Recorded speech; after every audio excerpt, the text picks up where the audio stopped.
Saturday Hoops heating up in the American Athletic Conference. Thanks for joining us on ESPN Plus. Here in Greenville, North Carolina, with the Tulane Green Wave off to their best start since 2019.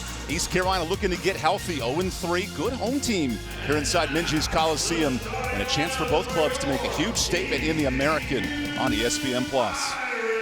Welcome inside Minges Coliseum with the longtime coach, Brittany Hoyt. I'm EvanBudrovich. This Tulane club is 3-1 because of balance. All 5 starters are in double figures this year. Now, East Carolina without 3 of its starters today. What's the sense of urgency for these programs? Well, for them, they're trying to get in the win columns. For them, they've got to find that will to win. This team has got to come together and go back to their identity, which is their defense, and really try to generate offense that way. And then if you're Tulane, you're just looking to build and carry on that momentum. They are playing so tough right now. Offensively, they're scoring at a high clip. So it's going to be a big balance today of offense and defense. Coach Ashley Langford of Tulane brought one of her own from Stony Brook, Reese Pittman. What impact has she made for this Tulane club? Well, she has just been dominant. She can just score at such a high clip in a variety of ways, coming off ball screens, in the paint, converting at the free throw line as well. It's going to be a big challenge today of bigs. Sharice Pittman might join her inside for East Carolina. This is going to be a big challenge on the court today. Reese Pittman in the top 5 of the American in scoring. And we know those injuries for East Carolina. It's not just at the guard position. Talia Weiss starting center, unavailable. Morgan Mosley, team captain. How do the Pirates fill these voids today? Well, it's tough, right? Not only have they had a little bit of the turnover bug, but then you've had the injury bug as well. Sania Johnson, their brains, especially defensively, longtime starter, a true leader on the court. So without her, Talia Weiss, that is size. Morgan Mosley, another one that is coming off the bench, the brains, the defense as well. So different people have got to step up and fill that void today. An 0-3 start for the Pirates in the league. Tulane off to its best start, and it's because of offense. The Green Wave can really score at a high clip, over 70 points a game. And for ECU, how important is that defense today? Oh, their defense is going to be imperative. They've got to get stops, but also convert their stops and score in transition. They're doing really well, Evan, getting those offensive boards, but they got to finish those bunnies in the paint. Kristen Bell, our lead official tonight. Green Wave and Pirates, the lone nautical matchup in the American Conference. And ECU starts with the basketball. We noted 3 starters out, so Tatiana Weiss, twin sister of Talia, gets the start today, misses the jumper. For this Green Wave team, so much balance. Kyron Whittington, one of the better point guards in the American, an early turnover here. And then Whittington gets back defensively to poke that loose. Coach Langford telling us how important it is for them to take care of the basketball. Here, first possession, started off with the turnover. Tulane on Wednesday beat a really good North Texas team, preseason favorites, and got 28 points off North Texas turnovers. Here's Devin Hagman getting the start at point guard, the true freshman for East Carolina. That's a miss. Bobby Smith way off on the jumper. That's her first career start. Devin Hagman has brought some great minutes as a freshman, learning and growing every single game. Tulane welcomes 3 starter transfers, including V. Keenan and, what a swat for Weiss. Also Sharice Pittman, both coming from Stony Brook. Following Coach Ashley Langford. They won a regular season title at Stony Brook and showing some impressive start early. Well, they know how to win, and they obviously have started conference really strong. I think they have just been so dominant so far. They're looking to carry that on. Good pressure from Kaya Miller. This East Carolina defense, they'll force over 20 turnovers a game. That leads the AAC. As Reese Pittman off on the J. Offensive board, Mabry. And active hands from Jayla Herb. In this physical confrontation matchup, how do you win these battles underneath? Well, it is. It's going to come down to will and also energy and effort. That's what rebounding is. That's what some of those extra balls it comes down to. Good extra pass, and Mabry gets the first bucket, the Converse Texas product. That's just really good in-line, out-of-bound offensive execution. Here's East Carolina's starting 5. Keep in mind, Amaya Joyner, top 10 scorer and rebounder in the league, off the bench today. Kid McNeil brings in 2 guards who have 2 combined starts in Hagman and Smith. And here's Reese Pittman running the break. All she did was drop 30 on Florida this year in the non-conference. Couple of Power 4 wins. Nice dime ahead to Miller running the break. And into Kendall Sneed for the N1.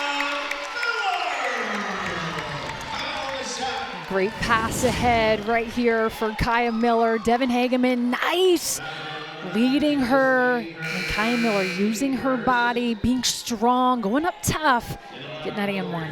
Kim McNeil challenged her club to be more offensive-minded in transition. That's an excellent start for this East Carolina team. There's been so many points left on the court. They're turning people over still at a high rate, but they're just not converting it into offense. Kim said they spent extra time in practice scoring in 10 seconds or less, and we see there how it can happen in transition. And I think sometimes, too, you just got to really work and exercise that muscle. Here's more ball pressure, and Keenan breaks the press. Good lob underneath to Mabry, and a missed layup. Mabry, the O-board, takes her time, and a swat for Weish. Another loose scrum. It's like a pinball at a carnival festival here in Greenville. And it comes out to the young Pirate guard, Hagman. There's more traffic. Bobby Smith up top. Tulane, the best three-point defense in the American, and they're top 10 in the country in limiting threes. Underneath to Weish, and good resolve defense. When you guard the three so well, how does that challenge you offensively? Well, when what you're doing is you're forcing them to go off the bounce or get inside. So they're just honestly keeping them in front of them, and they're contesting threes, they're limiting threes and forcing you to put it on the ground. You think in the American Conference, Rice won the league last year because they were elite at defending the three. Now Bobby Smith finds a hole in that defense with her first triple. This is what East Carolina's got to do. They've got to open up the offense and really allow people to respect them from that three-point line. And how about only the fifth three of the career for Bobby Smith, nearby native of Garner, North Carolina. Underneath now to Mabry, where the offense cooks in the lane. Mabry into traffic, and that up and under battle could be big today.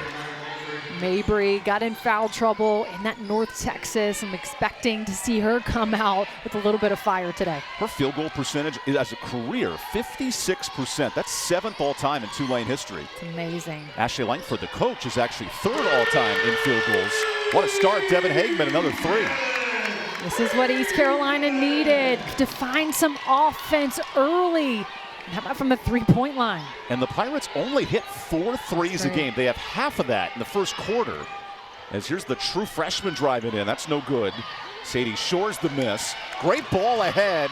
And with Herp in transition, how is that playing a factor today? Well, it's huge. They're getting out. These guards know their strength. And if they can get boards and score in transition, it's only going to help kind of ease it up for them a little bit. Here's more transition defense. Smith active. Whittington drives and beats that pressure. That could be the key matchup tonight. Well, and that right there, East Carolina playing more man-to-man. They can. If you can score one-on-one and get to the cup, it's a way to get it done. This could be a battle. Who can hang on to the ball and then who can score quickly, as Hagman jacks up her second three. How about the freshman? Had 3 threes in her life until today. Why not match it? Kim McNeil said urgency is on an all-time high. Our club's 0-3. This is a must-win game. But I think that's what she's been wanting. She's been trying to find some heart, some effort, and it's showing it right here in the first quarter. Here's Whittington, an air ball for 3. And you sense and notice here with East Carolina, something's finally clicked in this first quarter. A little bit more energy. How about Bobby Smith? She's kind of like a Swiss Army knife. She can do a little bit of anything. When these clubs met in New Orleans, Tulane hit 13 threes and scored 81 points, the most the Pirates gave up all year. As Smith is red hot, she's got 6. That's what I love about Bobby Smith. She can score from 15 in the paint, off the bounce, do a little bit of everything. Little iso ball to Sadie Shores, impact freshman. All 5 starters for Tulane, 10+ points. That's the only team in the American to do it, as Whittington hangs on. Offensive board Pittman, and then she lost it. Very active defensively here. Well, and this is what East Carolina, they can defend, but also their rebounding has been at such a high clip. This is an area that they could dominate and really take advantage over Tulane. And now the Pirates' best player, Mai Joyner, preseason first-team all-conference, back into the game. This was a strategic move from Kim McNeil, challenging her best player to play off the bench. Well, and I think it's important for her to realize how important she can be. And when she gets in, she needs to take advantage of the opportunity. Joyner operates with 5 minutes to go in the quarter. Here's Miller. Kaya Miller 3. A rare miss from deep today. Pirates have made their first 6 shots. Up ahead, Shores intercepted Miller and hanging on the baseline. Another forced turnover. Here's Herp in transition. Kicks it out. Kim McNeil challenged her club. She wants to shoot the ball within 10 seconds on every transition possession. They've done it here in the first quarter, and good hands for Keenan on the steal. Yeah, a little bit of a two-man game right there. Got to get a ball reversal. Pittman to the bucket, no. And a defensive board from Miller. And now Kim McNeil puts the brakes on. I think it's so important for them. They've been turning the ball over so much as of late, Evan, so they're trying to be strategic. Where Brittany, can they're in the bottom 10 of the country in turnovers right now. Yeah, so every possession is imperative for them. Got to figure out how to execute well, but also play to the players' strengths on the floor. Inside to Joyner with 5. And a 3 in the key. That would have been a bucket. Instead, our media timeout. Red hot start for the East Carolina Pirates. And they've made 6 of their last 7. They're doing it from deep. How about Devin Hageman, the freshman? Give her 6. Big time threes. East Carolina up 15-6.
So Tulane comes in with its best start in 5 years, and it's because of balance. Transfers Sharice Pittman and V. Keenan have been fantastic. It's not just the balance of scoring, it's players stepping up beyond their mold this year. Well, and what I love too is anytime you have 3 and 4 players, Evan, in double-digit figures, it just helps, right? Like when Pittman has an off night, and then Mabry can step up and Sneed as well. But they're getting it done in a variety of ways. Perimeter, inside the paint. They're getting points out in transition and able to convert their defense. So, again, they're just really converting really well and at a high clip right now. 5 players in double figures. That's what's fueled UCLA to be the #1 team in the country. You think of NC State a year ago, Final Four team. They had 6 in double figures. For Tulane to win the American, it's about balance. That's how Rice won the league a year ago. And 5 in double figures, including Pittman, who goes right to work. Good start. And that's Pittman right there doing what she can with such guard athleticism and able to get in the paint with her size. And when you have 5 in double figures, how does that open up your offense? Oh, so much, right? Because everyone has to be respected inside and out. And it just helps. Not one person can be shut down because someone else can convert and score effectively. 4 in this game have scored for Tulane as Jade Tillman goes to the bucket. A Tulane team that last year only won 3 games in the conference, so they've matched that total, and it's largely due to some plays like this. Well, look at right here, how she can get to the cup using her athleticism. Coach telling us that she was able to retain so much of some athleticism from obviously this team prior, but again, bringing in these transfers can only help as well. Jade Tillman in her sophomore year challenged to play the stretch 4 role for the Pirates. And meanwhile, for Tulane, Ashley Langford, she's a Hall of Famer for the Tulane Green Wave. Won 75% of her career games, has been excellent. Coming back home after a championship-winning year at Stony Brook, won the regular season CA title. That's the expectation she brings to Tulane this year. Oh, winning, you know, just is contagious. She's bringing some of that championship caliber with her here to Tulane and hoping to build on that. Starting point guard Kyron Whittington, a big part of that. Drive into the bucket, and there's a response. The foul on Tillman. The ULM transfer making things happen. She is such a good scorer. Look how comfortable she is. Just turning the corner, getting to the rim. Able to draw that and one. Whittington, who played the backup point guard role in the non-conference, but you look Wednesday, stepped up with 6 assists. And we asked Langford what fueled that win. It was Whittington adapting to this new role. And I think that's what it's going to take. This second half of this season, it's a fresh start. Who can step up and be what their team needs to be?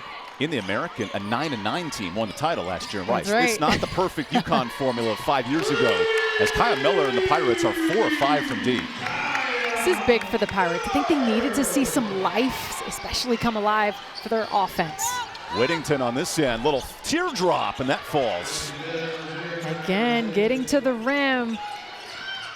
So strong in that pull-up. It's a Saturday track meet to open American play. First game of the day here in the AAC. A league where only one team is undefeated right now. That's UTSA, Jordan Jenkins and crew. Little kick out to Kaya Miller. Much better defense here from Tulane. Long three to Mia Ware, and that's off. Board Weiss, second chance in, and the Pirates living on the glass. It's a great way to build. Look at that, getting that offensive board and finishing inside. That is where she needs to build. East Carolina is a team, 15th in the country in O boards. They average 10 a game. It's a huge strength of theirs right now. Shores calls glass. Joyner gives up an O board and then gets it back. Here's Pittman with it. Tulane is scrappy as well. 5 O boards today. Pittman 1v1. Nice ball underneath and a miss for Dylan Hanna, the blocks leader in the American. Tulane knew that it was going to be a battle of the paint. East Carolina with their size playing 2 bigs right now. It's a challenge for Tulane. Active hands on the pick and pop. Another live turnover. Tillman gets it back. A reset to Ware. Offensive board Tillman. Takes her time and earns a foul. That's uncharacteristic. Pirate team, we've seen the turnovers, but to adapt and get the ball right back. Well, it's so important for them. This is that effort that Coach Kim McNeil's been trying to coach and really kind of pull them up and out. So Jay Tillman using her energy and effort right there and getting to the free throw line.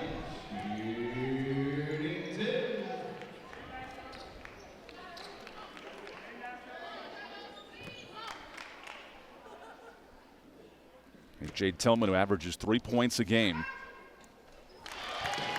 And for Tulane, we noted Ashley Langford, 79 wins in the last 3 seasons. So impressive as a Tulane Hall of Famer. She wanted this job back after a championship year at Stony Brook.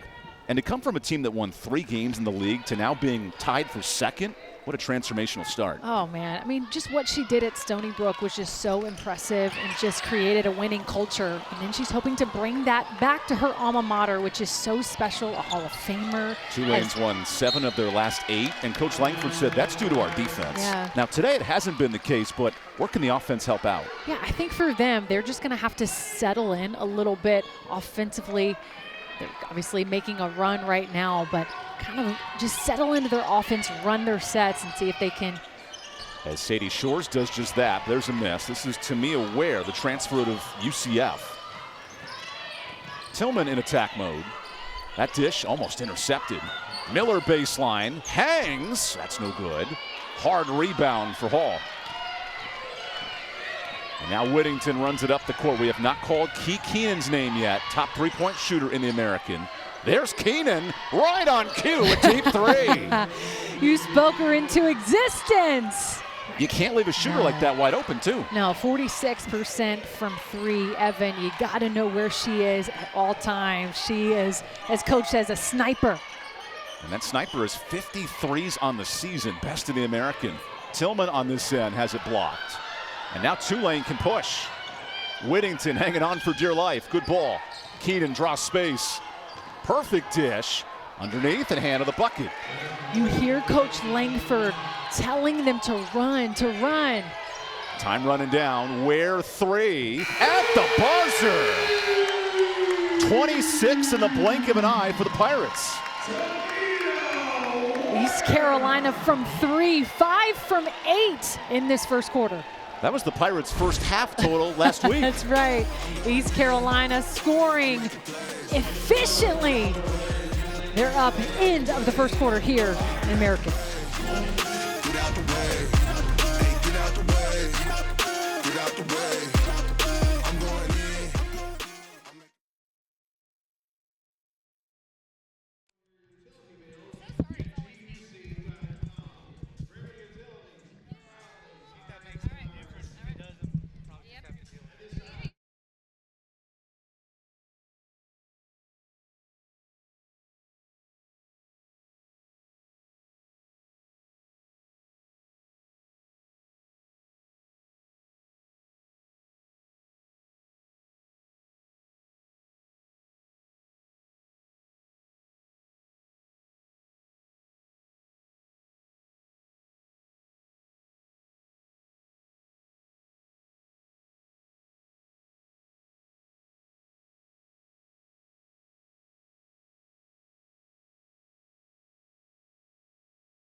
We call it drive. The unrelenting desire to become the person you were born to be. Ignited by a moment. The realization that a future you could only dream of is within reach. At East Carolina University, you won't just imagine a path. You'll forge one through hard work and the success that comes without surrender. The journey that leads to your future. And this is where it begins. There's only one way to win. It doesn't have shortcuts.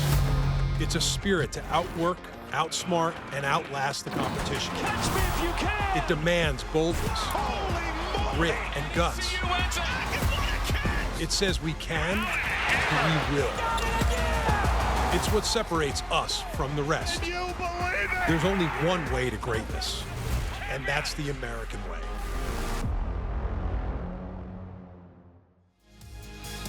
Welcome back to Greenville, North Carolina. East Carolina scored 26 in this first quarter.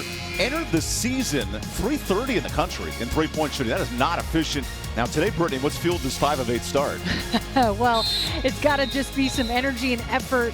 This fight for their first conference win. Evan, there's no way around it. No one wants to start conference 0-4. So it's going to be whatever it takes. And what I love is that you can do a scouting report all day. You can see three-point percentages, but got to give it to East Carolina. Now they've got to respect them from the three-point line. East Carolina made 5 threes combined in their last 2.5 games. 5 in a first quarter. That is red hot. And Kim McNeil said execution was lacking offensively last Saturday against FAU.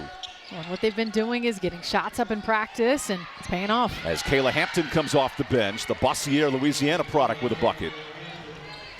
It's not just the 5 in double figures, it's 20 points a game off the bench for Tulane. And that's what makes them so tough, is they get their depth when they can sub people in. As you can see right now, their matchup zone, look how active they are. There's Tamia Ware against the zone, 5 of 8 from 3. Oh, missed that time, and Joyner fights for the board. She was out of bounds, though. If you're Kim McNeil, you have to like the effort on the glass. Yeah, great hustle right there. It's tough when long shot, long rebound. That's the way it goes. Her foot on the sideline. Good catch by Mark Resch, our second official, Eric Brown, and Kristen Bell today. Key Keenan, top three-point shooter, goes long 2, and that rattles out. And a foul on Hannah fighting for the board. Hannah coming back from injury, but has been strong for them inside. She was the difference maker for sure in their victory on Wednesday night over North Texas. And we think interconference transfers. Started at FAU a year ago, comes with Langford from the high school connection, and now is the shot block leader in the league. I love that. That's truly just settling in to a great culture, a great fit for her in this program. Here's Joyner underneath, drawing a double team. Really active defense. And a steal this time for Shores.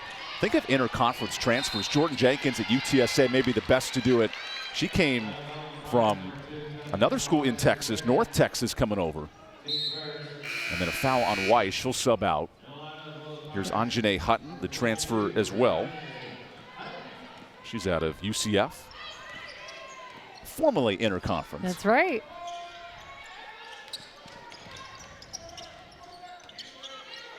East Carolina in their man-to-man. Keenan off the switch. Ever dangerous, but a missed three. Enter this game with 50 made triples. No one better in the American Conference. Here's Jayla Herp in attack mode. Good swing. Hageman draws pressure. Blows by two. A little lefty look. No good. Hutton the board. And a jump ball keeps possession here. How do you feel about the ball movement, though, if you're Kim McNeil? Yeah, I mean, I think it was good ball movement. I think for her, she is looking for that wide open shot, like being able to be ready to be lock and loaded, and maybe one pass too long for Hageman to get in the paint, but nonetheless got the ball back. Last Saturday, Kim McNeil thought her offense lost continuity. They scored 48 points in a loss to FAU. They just didn't have the right motor. So Hageman pushes tempo with 7. Makes something happen, and when your true freshman stepping up, that unloads the offense. Yeah, she's growing, getting better. Coach telling us she's just a workhorse, loves to get better, loves film, and is paying off right now. Now averaging 6 a game here in January, was a rotational player before Christmas. And by necessity with the Johnson injury, getting big minutes. Here's Hannah underneath, no space. Sadie Shores 1v1, great kick out. Keenan with 5. Can he from anywhere? There's her second three. You can't leave a shooter. Devin Hageman came off for a second, but when you're strong side as a defender, you cannot leave a shooter. She doesn't need any space. We think of elite shooters. Madison Connor at TCU, over 50%. And Avery Van Sickle at Stephen F. Austin, best shooter in the country. When you can open up the court for 3, it does so much, including a steal here. Shores in transition, pushing tempo. And you get Keenan from Stony Brook, the best three-point shooter in the CAA, comes to the American and open up the court for Tulane. Well, she's really just advanced their offense. You see Devin Hageman right there. That is tough for her going downhill, but look at this. No space at all. Devin Hageman right there, but it's just too much space. That'll lead to a timeout. We'll take it here early in the second quarter. East Carolina remains up 5. Tulane fighting back in the second. We got plenty more from Greenville.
An offensive-minded first half here in Greenville, North Carolina. Devin Hagman nearing a season high in 8 points, getting her second career start. And Brittany, the story of this game, Tulane's done well in the paint, but the Pirates have stretched the court from 3. Well, and what they knew was going to happen was there was going to be a zone or a sagging man. That's what everyone's kind of been doing all season long. So they had to make those wide open shots. They have to make those threes to be respected. East Carolina has responded, and look at the point production that they have already put up in the first half. Devin Hagman now a career high of 8 points. And here's Sadie Shores, another impactful true freshman. She's out of Purcellville, Virginia. She had a high school state record, 1,400 points, all from three-point range as a senior. Amazing. And Coach Langford has hit the portal hard. Shores was a commit to Stony Brook, gets the job at her alma mater, and brings 3 elite transfers over. Yeah, Coach telling us she's a true student of the game. She's just a workhorse, and it has just shown so well for her in her freshman year. Shores was big, hitting 3 threes against Florida in a Power 4 win as Hagman comes up short. Here's Kayla Hampton, the backup point guard. Finds Shores, wide open 3. That's a risky business. Third 3 for Tulane. Right on cue, Sadie Shores. Man, another big 3 for the freshman. How do you stop this 8-0 run if you're ECU? Gosh, I think for them, they've got to be able to get stops. East Carolina has got to be able to convert on this end as well. Look at this passing. Hagman sets up. That's a miss. Little scrum for the board. And like a WWE Raw Monday night, look who comes out with it. Hampton, and it's Tulane possession. Yeah, you got to give it to Tulane. They've been able to kind of be patient through the storm, but Sadie Shores right there, wide open, catch and shoot. And we talked about the Pirates' advantage, top 15 in the country in O boards. Tulane's mitigated that today. They really have. They've done a good job, even as of late, getting out in transition. Pittman into Joyner. That's contested. Loose scrum and another tussle. Back-to-back jump balls, and it goes the other way. I knew that was going to be a challenge. Both of these teams, rebound-wise, kind of average around 41 boards per game. It's a point of emphasis and identity for both of these clubs. That's a board a minute. I can do that mental math, which makes me think it's going to be an aggressive game right on the glass. It is, and if you're both teams, you've got to dominate the boards. It's going to show so much energy and effort if you could kind of pull away. Here's Kaya Miller up top, playing toss with Jayla Herb. Back to Miller. Into attack mode. That is an offensive foul. Good position by Myra Mabry. And if you're Tulane right here, you're in this 2-3 zone. You just got to keep people in front of you. It's just really solid defense. Tulane, they're getting stops, and then they're converting on the other end. It's an 8-0 run for Tulane in the last 2 minutes. That's what fueled the win over North Texas. Closed the game on a 14-2 spurt to win that one by 3 on Wednesday. Yeah, Sharice Pittman as well got super hot as of late. Kind of really helps carry that over for them in the fourth quarter. As Shores earns the reach-in on Smith. That's the Pirates' 4th team foul, 1 away from the bonus.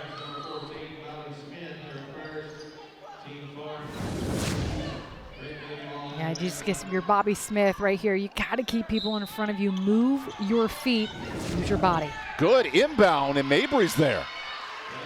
Inline out of bounds. Another conversion. That's Tulane's first lead since the opening bucket. Bobby Smith doubled. The Pirates have not made a bucket in 3 minutes. Herp the air ball. And here's Keenan coming out with it. Tulane loves to play in transition. This is Hampton doubled. And really good defense from Hagman. That'll go the other way. Yeah, Tulane looking to push. Look at this inline out of bounds. Just miscommunication defensively. You got to have a hand on someone, especially when it comes to switching man defensively. Tulane runs about 7.5 players deep. And it's worth noting because Dylan Hanna is that 7th player. She just came back from an ankle injury and now into the game here with 4:56 left. I think for her too, her length, also her athleticism. She had 5 blocks the other night on 7 rebounds. Now that's a play sheet. Yes. That thing's intricate. I thought she was staring at the SID for a second, I know, but right? calling up some offense. And Kim noted she wants possessions where a team works the ball around, and Hagman's red hot, 11 points, a career high. Love to see it from the freshman. You can just see the confidence on her face. As a coach, how do you balance the need for play calls and the need to be creative offensively? Yeah, I mean, it is. It's a fine balance for sure. You want them to kind of play. And right there, Devin Hageman, she's feeling it. No one's guarding her. Let it fly. Hageman has been red hot, doubling her career average. And underneath, Hannah draws the foul. A Pirate team that just couldn't score the ball in their last 2 games, but they're finding offense here. Yeah, I mean, this is a team that has made fewer than 20 field goals multiple times this season, have had really long droughts without a bucket. But Evan, tonight, you wouldn't know it.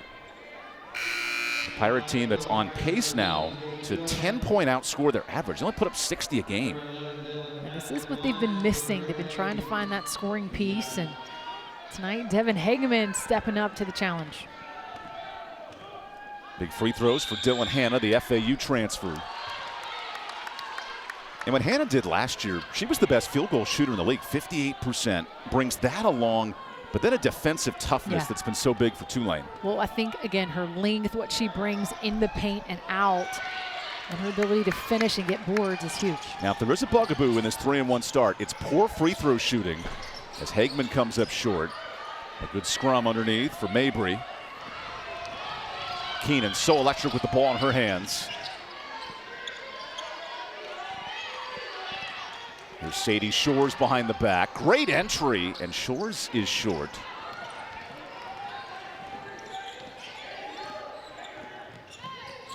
Kim McNeil asking Maya Joyner off the bench to be more of a creator today, not just a scorer. Leads the league in scoring, number 2 in rebounding. That time a bit short. Yeah, right there, Tulane, and at one-on-one, she's got to be a little stronger and tougher. If she's going to go to the cup, she's got to do it with some efficiency. Joyner today, 0 of 2. She's been held off the board despite the fact the Pirates can't miss from the field. She's been double, triple teamed at times. Here's Keenan, has 2 threes today. Wants a third. Way off. Loose scrum. Can we have our 4th jump ball of the quarter? Okay, there it is. Tulane basketball.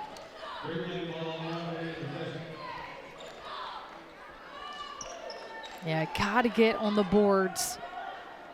Got to be able to grab it and chin it. East Carolina right now looking to defend in line out of bounds. To be noted, Tulane already scored both times and then in line out of bounds. Here's Sadie Shores throwing it in. Really needs some help. Loose scrum. Miller tips it back. And a chance to reset for Whittington. Shores, a multiple-time AAC Rookie of the Week, into the corner. Keenan, no look. Pittman into traffic. Pittman hangs, no good. Another scrum. Pittman again. Great work on the second chance.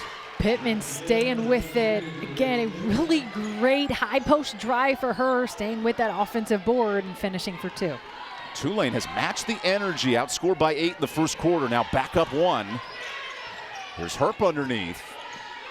This Tulane zone causing trouble for the Pirates. Tillman underneath. Joyner collects, that's no good. Good block by Hannah.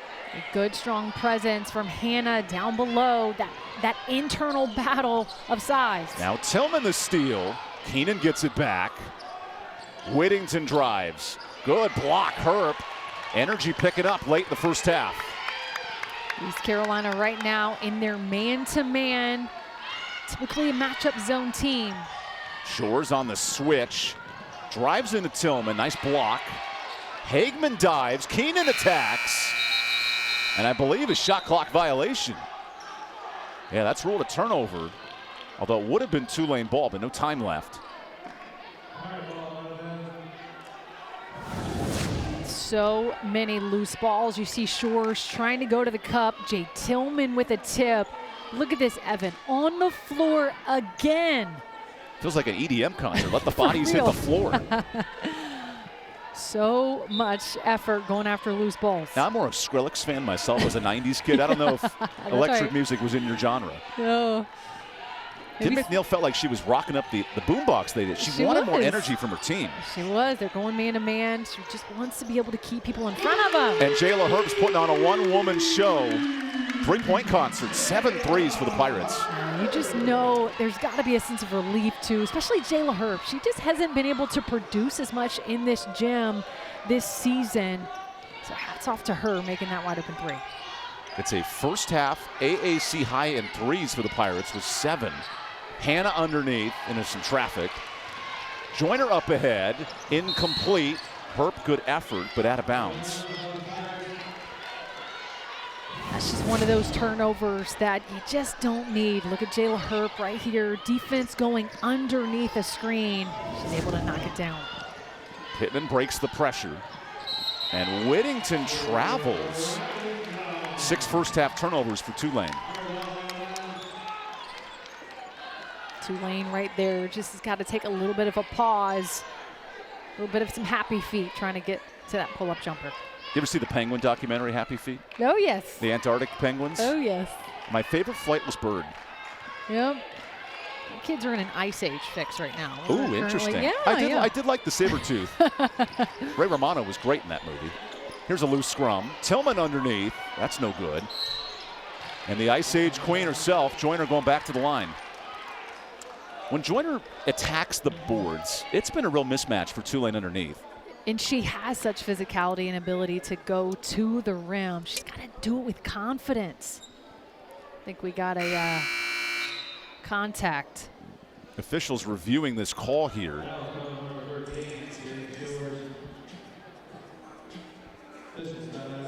An official's timeout, reviewing if there's a flagrant one here along with the clock situation. Because you see Hannah got poked in the eye after the play. Yeah, she lost her contact. I think she... So let's take a look. Officials ruling if there's any flagrant foul here on the face contact.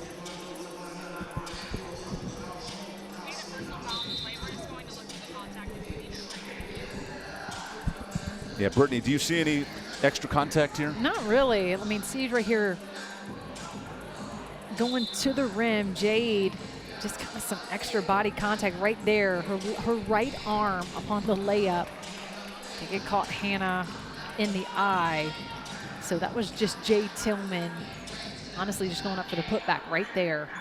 Ruled incidental contact. Yeah. Officials just telling us, so just a common foul. I think that's the right call. Yes, completely agree. The rough news is the selfie's not going to look as good when you get poked in the face. No. Meanwhile, for Kim McNeil, that 50-31 record, back-to-back trips to American finals. Her challenge now at 0-3 is unlocking her team's offense this week. Yeah, and I think for them just realizing that they can, that someone else, other people can step up. Even with Sania Johnson out or Morgan Mosley out, who is it going to be? Who is going to rise to the occasion and kind of really pull it out of her team? And again, there's so much talent in this roster. 3-point Pirate lead inside of a minute in this first half. And Whittington breaks the press. Here's Keenan, way off from 3. Nice save, Mabry, and a turnover. East Carolina 7 of 14. That's fueled the offense, all 3-pointers. And then a bad pass.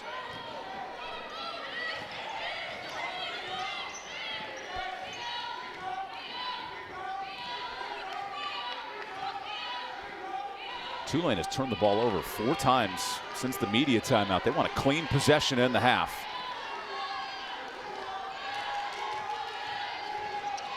Shores underneath to Pittman. Nice ball, Keenan.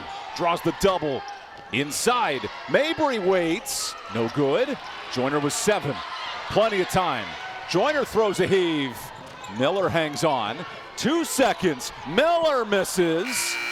And that's no good to end the quarter. High score in first half. East Carolina hanging on up 3. Yeah, they were able to get it done from the perimeter offensively. So many strong points for East Carolina. Got to give it to Tulane coming back within 3 to finish the half. We'll have plenty to talk about here after 20 minutes. East Carolina needs a win in conference. Tulane fighting late here on ESPN+.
Welcome into Studio A. I'm Maria Tribal Peace.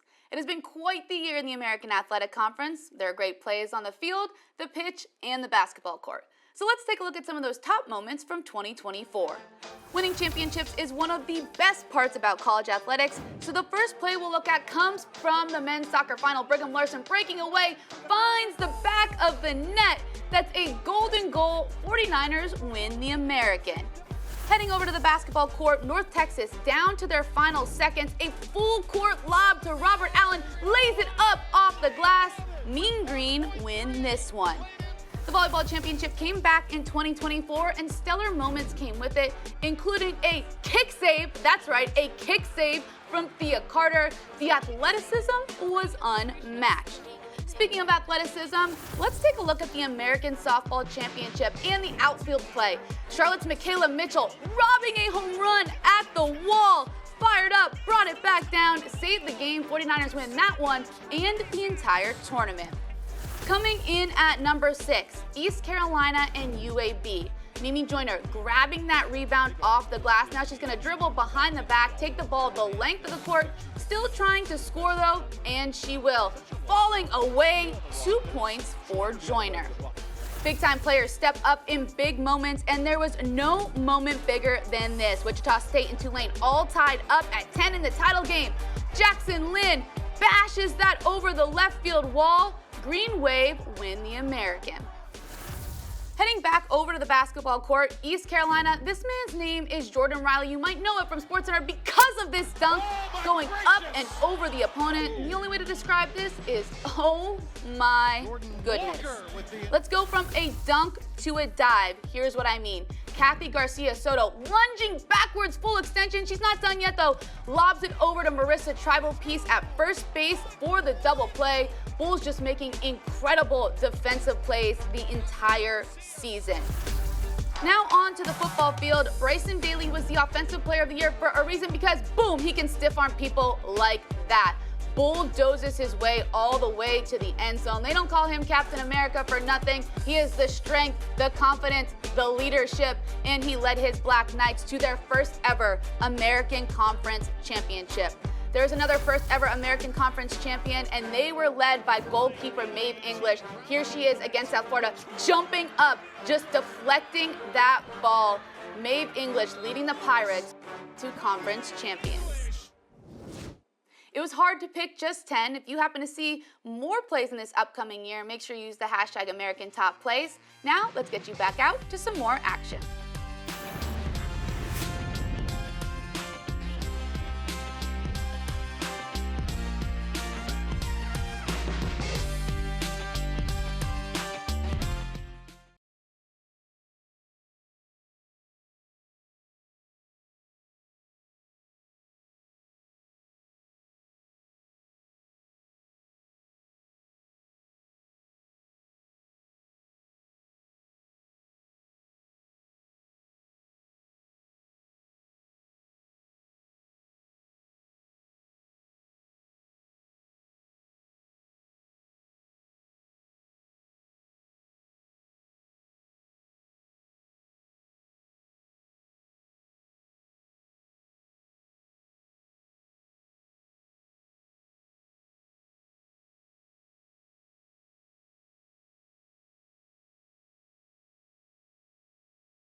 Welcome into Studio A. I'm Maria Travelpiece with your first batch of top plays in 2025. We've already had a lot of excitement, and you'll see what I mean, starting with number 5. This is South Florida and Wichita State. The Bulls up 16 on the road. Jaden Reed with the basketball, just trying to run out the clock, but when you see an opening, you have to take it. Dishes it off to Jameel Reynolds, who slams it down. This is a no-look pass between not one, but 2 Wichita State Shockers. South Florida wins this one. The only thing I love better than great offense is tenacious defense. Here's the Temple Owls with the double team. Steal here for Kellyon Sedano, dribbles the length of the court, lays it up off the glass as time runs out in the third quarter. A little bit of deja vu on this next play. Remember Jordan Riley and the crazy dunk he had earlier in the year? Well, here's another one. The one-handed slam.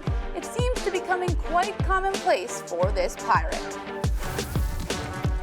Let's head to Memphis. This game with just seconds left. North Texas looking for someone to win the basketball game for them. This is Ariana Hardaway driving the lane, lays it up off the glass. A few seconds left, but Mean Green would be victorious.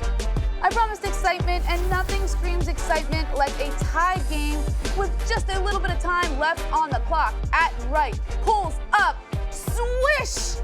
He only needed 2 points, but he said, you know what, I think I'm going to make it a little bit more difficult. I'm going to shoot the 3 instead. The celebration from his teammates is what my favorite part is on this play. Watch it again. The step back, nails the 3. That is the last game for the Mean Green in 2024. And oh my goodness, did they make it a great one. If you happen to see a top play, use the hashtag #AmericanTopPlays on social. Now let's get you back out to some more action.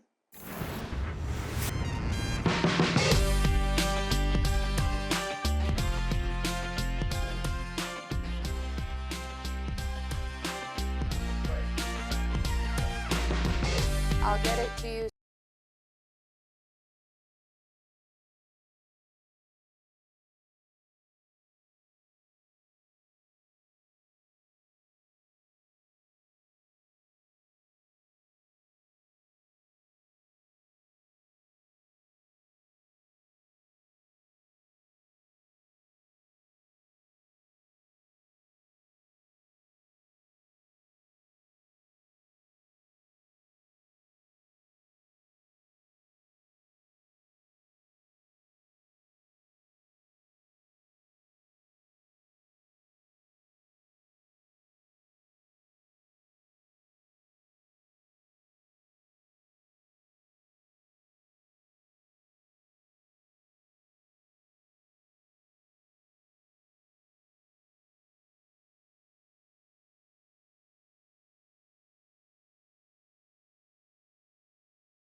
Halftime here in Greenville, North Carolina. Very tight first 20 minutes. Tulane at 3-1. They're second in the league. East Carolina looking to get out of the basement of 0-3, but a great first half for Kid McNeil's club.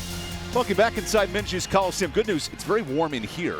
With Brittany Hoyt, I'm EvanBudrovich. And for ECU, it's 7 first-half threes. Tulane has 7 different players have scored. How does this carry forward into the second half? Well, if you're East Carolina, you've got to find a way to either match that intensity or start scoring inside. Tulane really kind of dominated a little bit in the paint. East Carolina, they didn't have to because they were making those wide-open threes outside.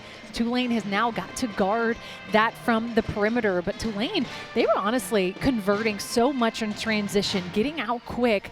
And I think that was really how they were able to come back in late in that first half. So it's going to be a close one going in here for the second half. Very fitting. Neither of our stars to watch were excellent in the first half. So it was a true freshman in Devin Hagman who stepped up for ECU. Oh, gosh. She was amazing. I think for her, she was able to just be relaxed and confident. And then Mabry for Tulane. That's right. Look at that. Mabry able to get it done inside. It was going to be a battle of the paint. And what she had to do was she had to move those post players, and that's what she's doing from side to side. I love their inline out of bounds. They were able to execute so well, and she was able to really take up some property and some space inside against a really tough post play of East Carolina. Mabry lead the team in points and rebounds, and then Hagman comes out of nowhere with 11. Well, what I love is that she is, the game is just getting slower for her every single time, and she is getting more and more confident. I love that she was able to go downhill and get to the cup there, but she's wide open. She's letting it fly. Can we call that Devin Hagman range? That's right. Letting it rain and letting it go from deep. One time she even pointed to her bench. You can just see the confidence that they're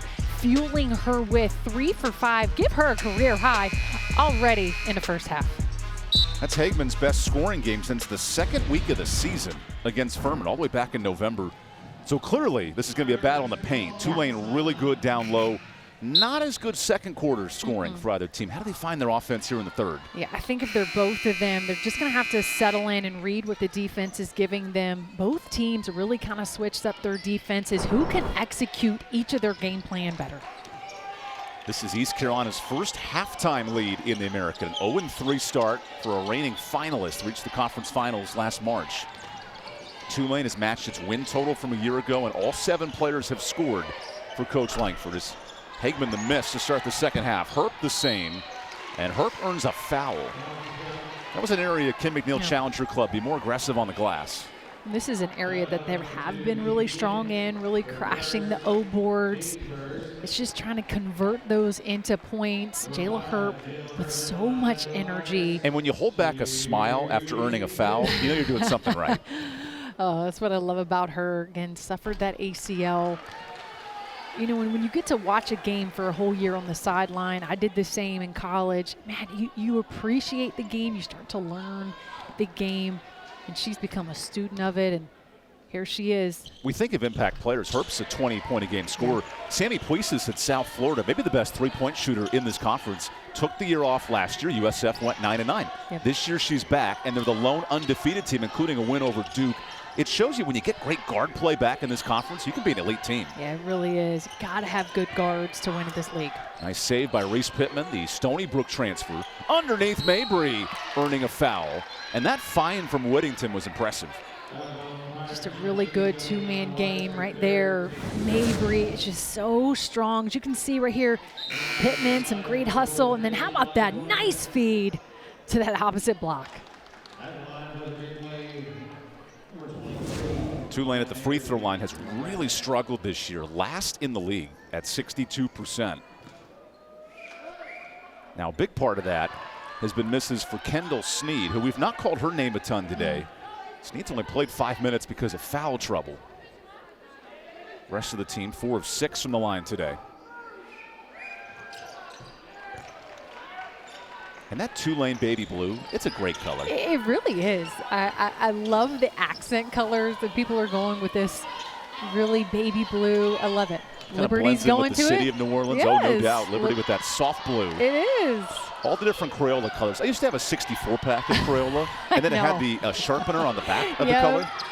That's where I became a big turquoise fan, right? Oh, yes. All the different shades. It's pirate purple and Tulane blue here in North Carolina. There's a miss for Pittman. Or in baseball, they have their powder purple. Hey, no doubt. Retro uniforms are all in. You see the retros from Duke today? The Yes, Brotherhood jerseys yes. with the chronic Duke script. Here's a rebound for Pittman. By the way, in that game, Cooper Flagg set a Duke freshman record. Think of the great freshmen who played at Duke. Right? J.J. Redick, Carlos Boozer, many others, Kyrie Irving, and then Flagg now with 36 points. As Mabry doing nice work in the paint, she'll earn a foul. You can just see they're following their game plan. Get in the paint. That's something Coach Ashley Lingford said, that they were going to have to protect the paint. They were going to have to really win that internal presence. And look at that. They're just going at it head on. Bobby Smith subs out. It's been the Tulane freshmen who've been really good this year. You think about what Kendall Snead's done in limited minutes, and then Sadie Shores is that three-point threat. When you're a club trying to win a championship, you get any freshman production, but then 2 to 3 starters that play well. Well, it really does matter. We're talking about even just having that first sub, second sub. If you can continue that production and it doesn't dip, that's what's going to make you a championship team. That one rattles home, so Tulane's tied it at 36. Thanks in large part to bench scoring today. Double figures off the bench for the Green Wave. Kaya Miller facing a bit of a pressure here from Tulane. Here's Anjanae Hutton off the bench. Nice jumper for the UCF transfer. Hutton, that's exactly what she can do. Hit from 15, especially against a little bit of a sagging zone. Got to make that jumper. I don't know what's more impressive, her jump shot or the flowing hair. It's up ball underneath to Pittman, draws traffic. I mean, that hair's almost touching the floor, by the way, as here's a foul drawn by Pittman.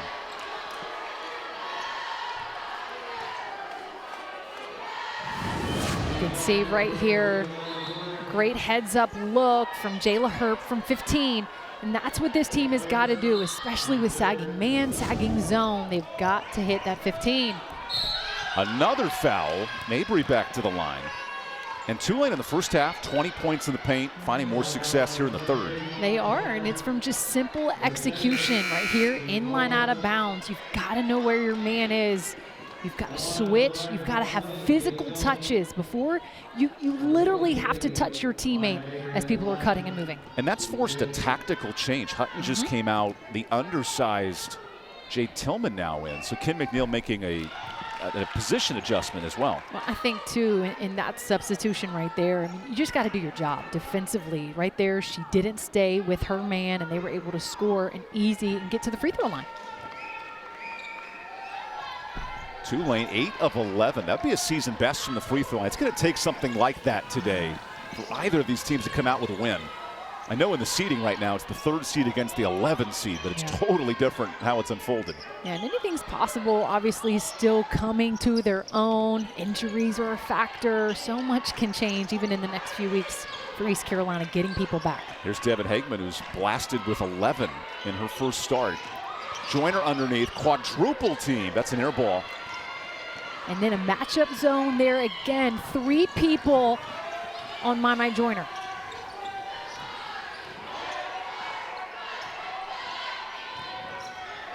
Back in the hands of Whittington. She attacks. Great dish. Mabry there, and Whittington's fine. Fantastic. How about that 2-man game? Timeout, East Carolina. Ashley Langford, the all-time assist leader at Tulane. She's got to love that look. And the Green Wave back up 1. How about this 2-man game? Whittington going downhill. How about a nice dish? Mabry for 2. Tulane up 1. Get served.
I just didn't feel like they were as strong.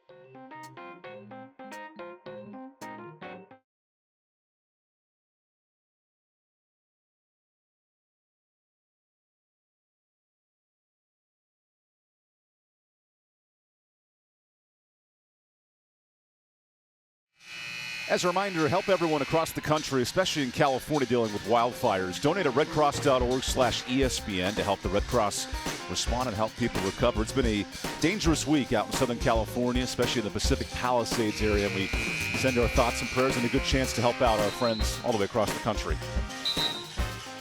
American Red Cross could do a great part in that. Here in Greenville, North Carolina, we got a one-point game early in this third quarter, and Tulane's amped up the offense in this third. They really have, getting it done with that inline out of bounds execution, also getting in the paint. Mabry has been able to just be dominant inside. East Carolina led by 10 in the first quarter. Tulane with its bench has come storming back. Now a bit of a matchup zone here for Ashley Langford's club. No room to get into the paint, so here's Kaya Miller. Clock to 8. Now Joyner a touch, goes through 2, and that's where Joyner can be dominant. Joyner finally able to find a bucket. She has just been. You make a great point. That's her first basket from the field. Yes, finally able to get going offensively. A lot of double teams from East Carolina, daring Tulane to shoot it.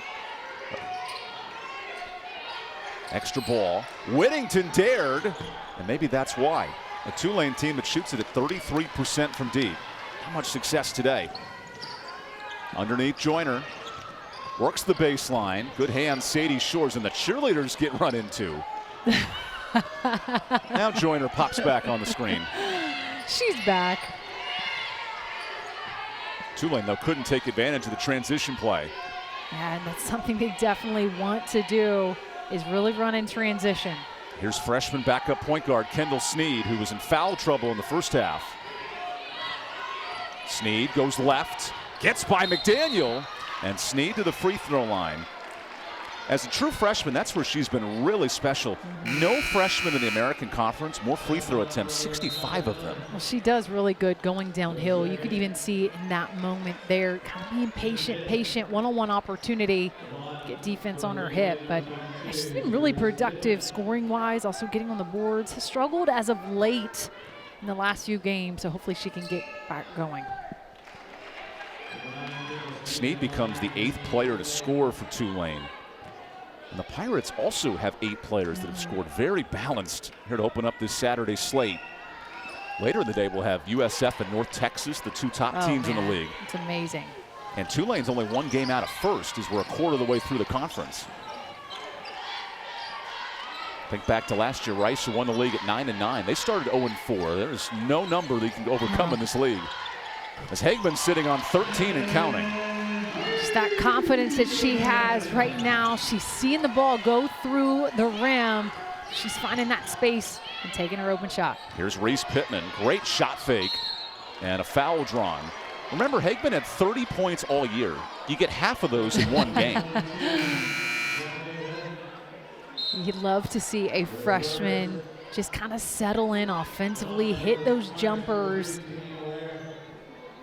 Again, taking some pressure off the paint. Here's Reese Pittman, who was 2nd team All-CA. Stony Brook lost just 1 game in the league, but was upset in the semifinals of the CA, so a trip to the NIT. It would have been the first undefeated season since Ella Della Dawn at Delaware. Amazing. That was 15 years ago now. Yeah, that was in my time. And Stony Brook lost just 1 game in the league, but for the 3rd straight year, the 1 seed got upset in the semifinals. Unreal, unreal. What a run they made, an amazing season. Obviously, Ashley Langford coming over here, trying to make a run. Returning to her alma mater, and it's Tulane's best start in 5 years. Last time they've been this good, 6-0 in 2019, but that team went 8-8. They struggled in the back half of the year. Tamia Ware struggling with his pressure. Kicks to Miller. No good on the three, and Kendall Sneed the board. The elite freshman brings it up the court. Known as a dynamic passer. How about a good driver of the ball? And Sneed back to the free throw line. Her ability to read the defense in year one, that's fun to watch. Yeah, she's been a freshman of the week multiple times already, just getting more comfortable in her role. We'll take immediate timeout. That's what Kim McNeil said. Hey, let's go to break here on ESPN Plus. Plenty more when we return to Greenville, North Carolina.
It's a full slate of games in the American Athletic Conference, including here in Greenville, North Carolina. 1 point difference early in the third.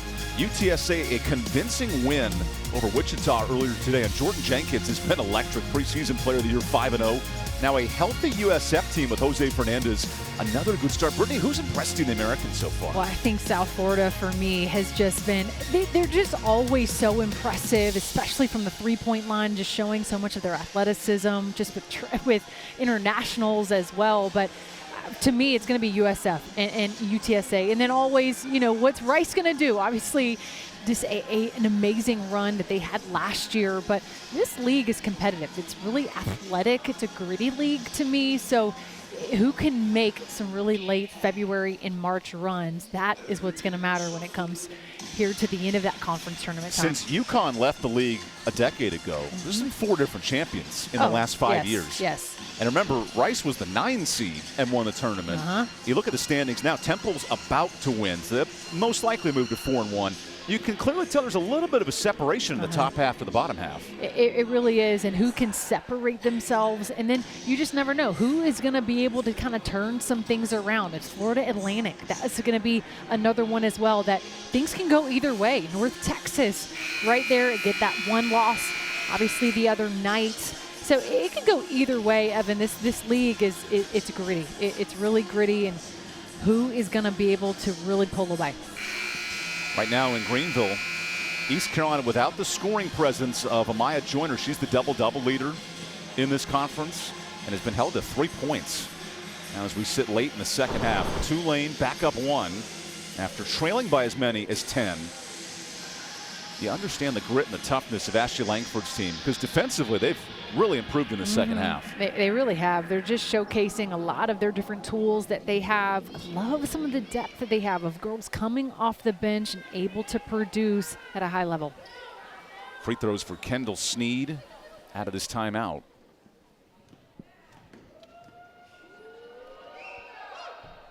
Now this has been a bugaboo for Sneed. 20 missed free throws on the year. And Coach Langford training her young protege, true freshman point guard. Her dad was a standout at Memphis 15 years ago. And what Penny Hardaway's done at Memphis this year, back in the top 25, very impressive. Tamia Ware facing heavy ball pressure. Ware's got a hustle across the line and just beats the clock. 21 and counting. No doubt. 21.1. That's like Jack from the movie Speed back in the 1990s. Have to beat the bus and keep it above 50 miles an hour, or everyone blows up in the bomb. Keanu Reeves, great in that film, as Ware fires. That's no good. Another jump ball. Whittington in this speed racer battle loses possession. The battle for the boards. East Carolina trying to get in there, getting that O board. As you can see Journey McDaniel, but Whittington just being really, really tough.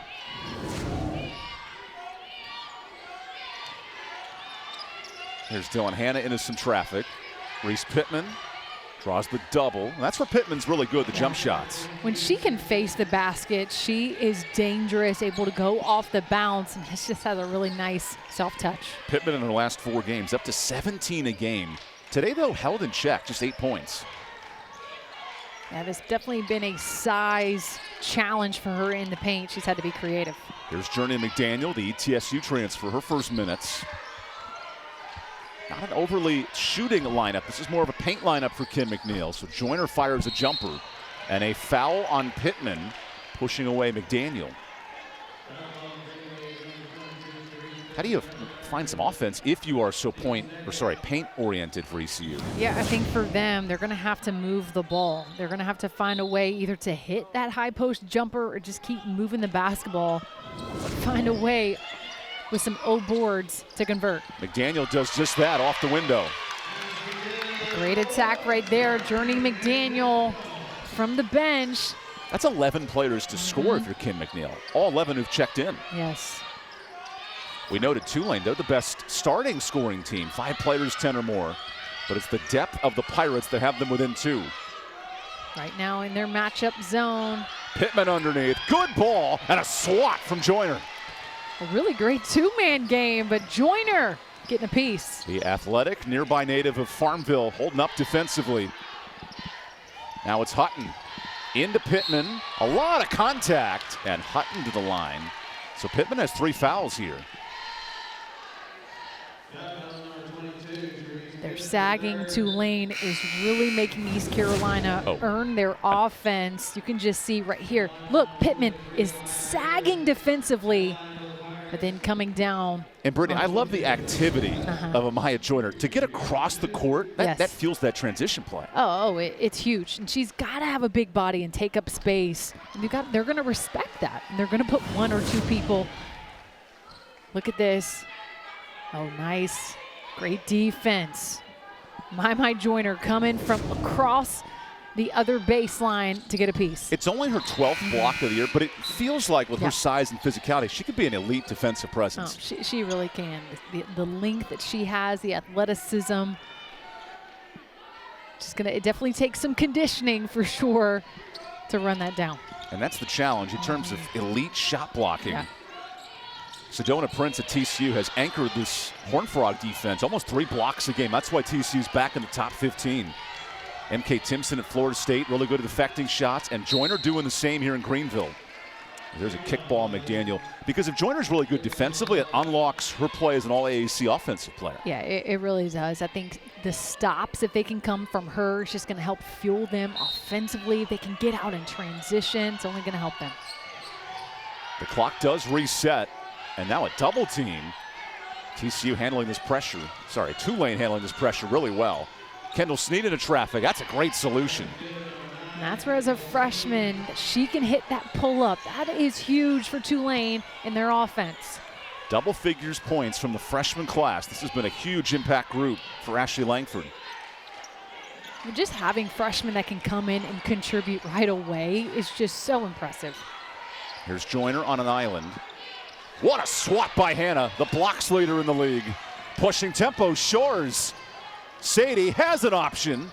Hannah inside, Mabry there. Good movement from Tulane. And that is how you run in transition. A 4-on-3, a 3-on-2. Great ball movement. Pirates slow it down on this end. Largest Tulane lead of the game. Extra ball, McDaniel 3. That's a bit short. Joyner dives on the court.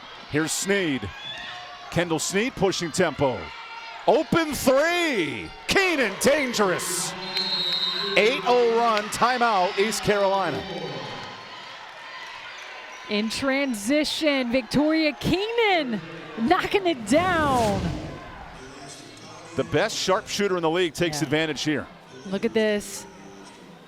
Kendall Sneed, no numbers, 2-on-2, gotta love it. Run your lane. How about Victoria Keenan? Wide open 3. This has been the story of Tulane's season. A slow start in the non-conference, but won their home tournament. 3 straight wins. Now with 6 of the last 7, and it's come with second half pushes just like this. Well, I think they're learning who they are. They're trying to build on some of this success. And Ashley Langford, she's just pleased with how people are rising to the occasion. Different people are stepping up each and every single game. And I just think this is a special group. I think they see what they can do, the capability. And again, look at what they did the other night versus North Texas. That third quarter, they got down, did not have much production, but they turned it around. Fourth quarter, they were able to get it done and get a victory. Tulane ended that game on a 14-2 run. Here's an 8-0 run for Tulane to get right back in front. But that's been the story. The Pirates made all the threes, 7 in the first half, have yet to make a 3 out of halftime. Yeah, so much of basketball is you've just got to be able to withstand the runs. How can you respond? To me, aware of the miss. Joyner an 0 board. She's got 7 of those. I think this zone, too, has put ECU out of balance from the shooting standpoint. Yeah, it really has, because not only are they having high hands and contesting, Hutton with the deep 2, that is what she is capable of. Kim McNeil wanting her to shoot that and open up their offense. Hutton's up to 5 points because Joyner's been held in check at 6. Mabry, meanwhile, a rare miss. I guess Joyner gets credit for that rebound, too. And that's what's going to happen. People know what Joyner can do, so other people have got to contribute offensively. Great hands by Keenan. Then Mabry falls down.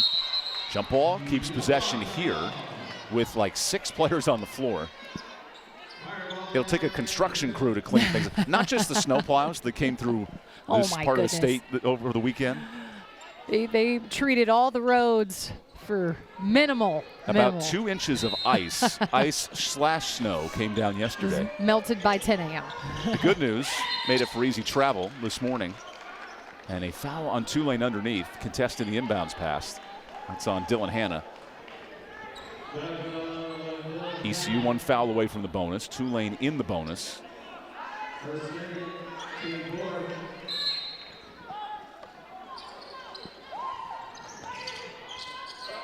Jordy McDaniel in attack mode. Little step through. That one way off. Hutton got tripped. Uh-oh. Oh, that's not good. Hopefully Mabry's okay. She got stepped on and gets called for the foul. I guess that's the old sweeping chair where you pull the leg out. Yeah. I mean, not intentionally, but no. It turns in. See, I don't know about that being a Tulane foul. I understand the justification. Right, because it's all about positioning. That's what's so hard. Oh, she just fell. Yeah, you fall down, and then the player expecting to box you out. I mean, you can't just let play continue, I guess. It's literally who has that inside spot, which is just kind of. Anjanae Hutton has missed her last 3 free throws. Has played some big, impactful minutes off the bench. 5 points. She's been huge. She's been able to fill the void of a Weiss sister being out, Morgan Mosley being out. She's going to have to get some production from a post player.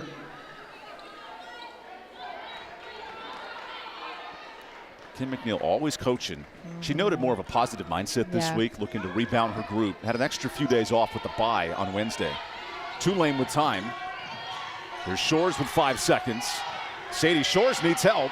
Sneed lets it go, and a nice block to end the third quarter. Tulane, though, +8 in the third, and we got a tight one through 3. Yeah, really tight one. East Carolina slowly coming back. Tulane with a big run this quarter and able to get out above 5. When we come back, final 10 minutes. Green Wave want to keep it rolling. East Carolina wants its first win. We'll find out after this timeout who's going to pick up a big dub on the Plus.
There's only one way to win. It doesn't have shortcuts. It's a spirit to outwork, outsmart, and outlast the competition. It demands boldness, grit, and guts. It says we can, and we will. It's what separates us from the rest. There's only one way to greatness, and that's the American way.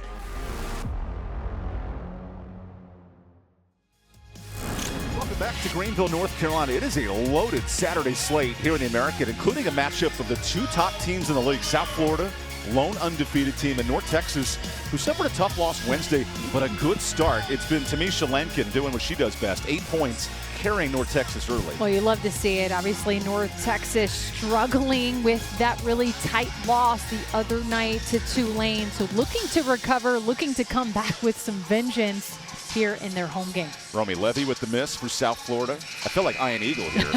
Unfortunately, none of these buckets will affect anybody down the stretch.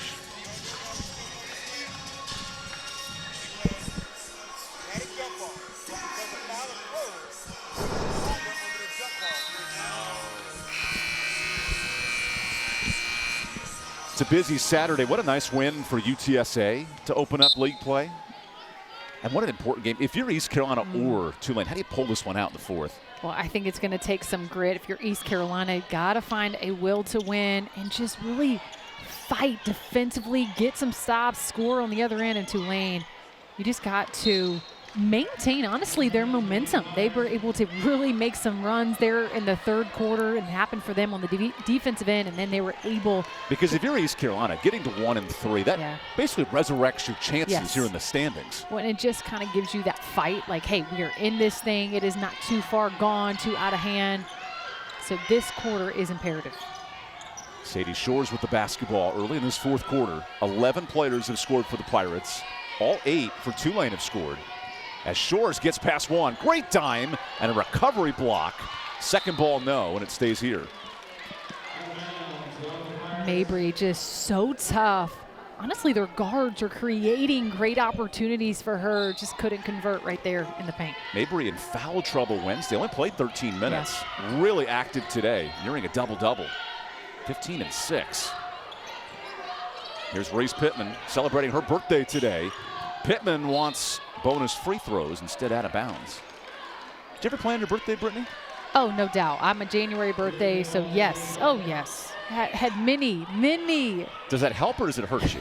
I mean, listen, I was always playing ball. That's all that matters. So it was, listen, it's what I wanted to do. A birthday during the season seems like the best thing. Oh, yes. As Pittman comes up short, and there's a shot clock violation. Sense a little bit of frustration from Pittman today. She's 3 of 10 from the field. Well, I think for her game has been get to the rim, and the size has slowed her down when you're looking at that challenge of a Weiss sister or my Joyner slowing her down. ECU, from a size standpoint, they're the biggest team in the league by average height, and they force a lot of difficult shots for Tulane. Nice ball movement. Hagman 3. That's a rare miss. Weiss the board. Miss layup. That was an area Kim McNeil noted with us. Finishing with Tatiana Weiss, putting the ball in the basket. Yes. She's got to go up strong and finish at the rim. Just way too many layups left out on the court. It's interesting because Weiss is a shooter, about 42%. That's not bad, but you look at those numbers, 6 of 15 on layups. Makes you wonder what could be offensively, and then Herb turns it over. Because these are the moments you don't want to give away too many points and let a 5-point game turn into 15. That's right. This is where this understanding time and score is so important. See if East Carolina can get a stop and build a run here in the fourth. A game where Tulane trailed by 10 in the first half. Now it's been all Tulane in the third and fourth. Good steal, Hagman. The true freshman pushing tempo. Numbers McDaniel. Transition bucket and one. Journey McDaniel running out in transition. That was all Devin Hageman right there. Look at this defensive effort. And what I love right here, she kind of pulls Sadie Shores to her a little bit, and then McDaniel able to just catch and score. Tim McNeil said all week, we need balanced scoring. Well, all 11 have scored, and multiple points from all 11. Yeah, you got to have good guards. She is seeing that today from Devin Hageman stepping up.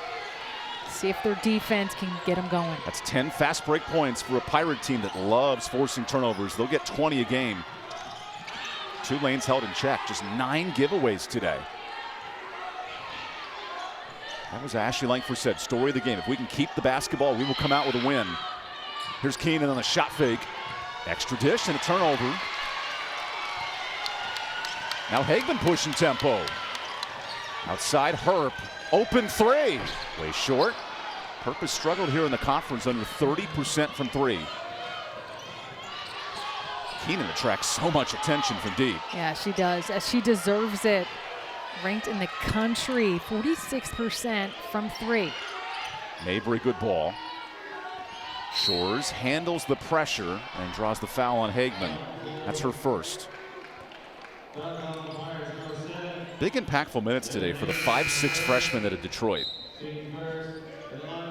who must be so happy her team's on the bye this week with the Lions gearing up for a home playoff game next weekend. I think the freshman has been so good. Sania Johnson being out as of late. And they need a point guard. They need someone to really be the quarterback of this team. And Devin stepping up and doing what she can.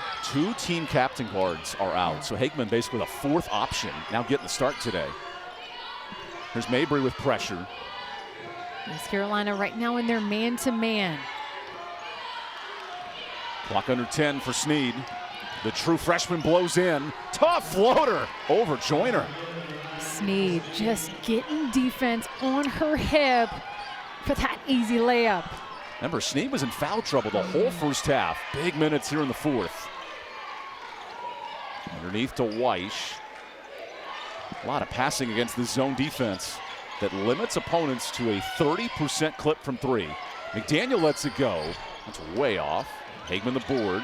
Great pass. Herp again, no, but fouled. And the Pirates are finding solutions with their passing. Really seeing the court well, especially with a sagging zone. Gotta have your head on a swivel. Ball fakes, moving it around the perimeter. And that's fueled 14 assists on 18 buckets tonight.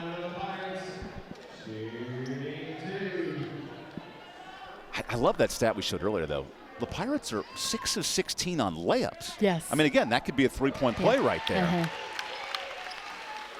Yeah, just some easy putbacks. I mean, a lot of times it's an offensive board, just not able to finish inside. In a game where the margins are so tight, Right. that could be a big number for Kim McNeil's team here late. Tulane has struggled with this pressure here in the fourth quarter. 4 turnovers in the frame.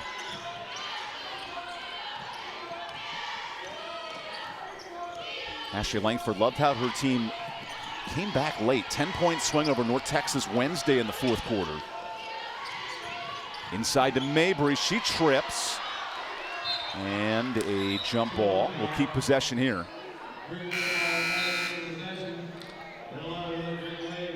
And Coach Langford bringing an experience at the guard position. Kyron Whittington back in, preseason All AAC.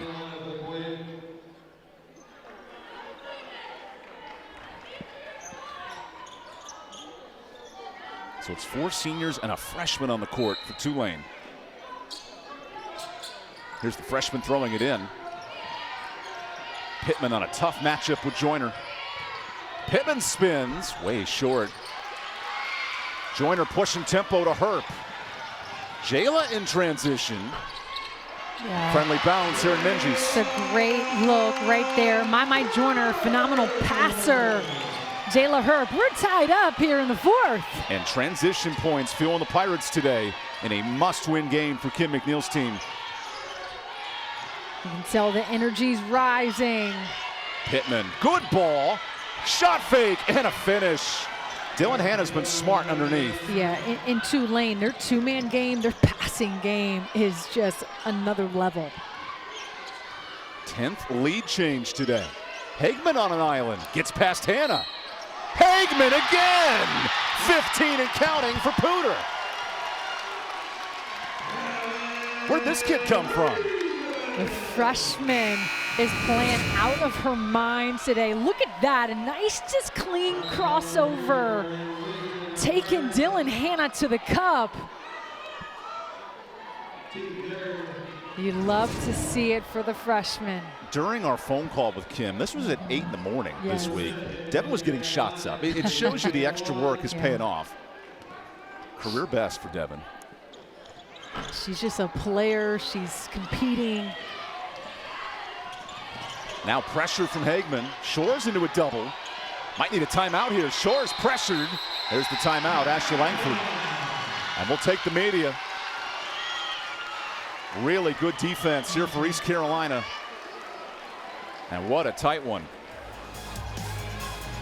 We'll step aside here in Greenville. Fun 5 minutes coming up after this.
Welcome back to Greenville, North Carolina. This has been a great basketball game today. ECU shooting a season best from 3, and Tulane riding good rebounding from Mabry. This game's had 10 lead changes. What will make the difference in the last 5 minutes? Yeah, it's going to be interesting. Tulane, they have been all paint heavy. And then East Carolina, they're just getting it done anyway, anyhow. Hageman's just been tremendous for them. Something Kim McNeil noted with us this week is she wanted her team to get back to just playing basketball. And they've been able to do that so far. Who can finish out these last 5 minutes? This is going to be a fun one. And kids, we got to wake up. We got a good game here on ESPN+.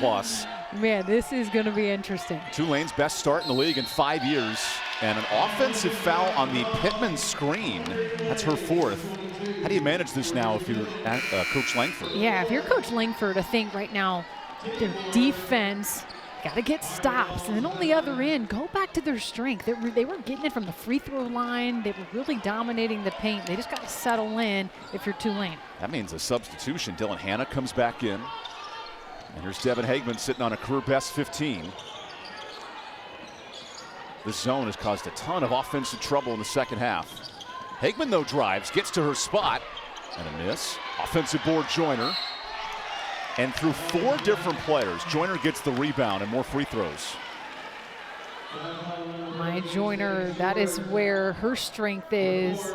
That offensive rebounding. Just that presence that she has there. Last year she was in the top 25 in the country in O boards. This year she's back in the top 50. It's a huge part of her game. We'll take it. I don't care what team you're rooting for. That gives you a heart attack when the ball sits like that. So Joyner up to 5 points and 10 rebounds. Oh, pardon me, there's the 5th point.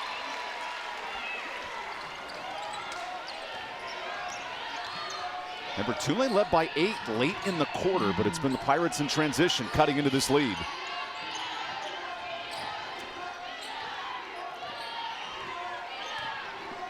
There's a steal.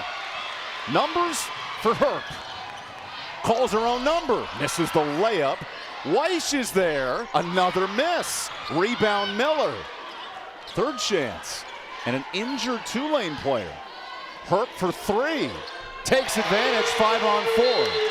Timeout, Tulane.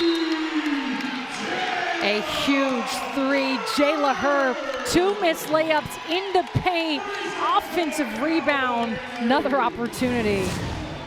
First 3 of the second half for the Pirates. In a huge one at that. Jayla Herp, who really has struggled, in this building, but has struggled as of late from scoring from behind the 3. Again, just opening it up for her.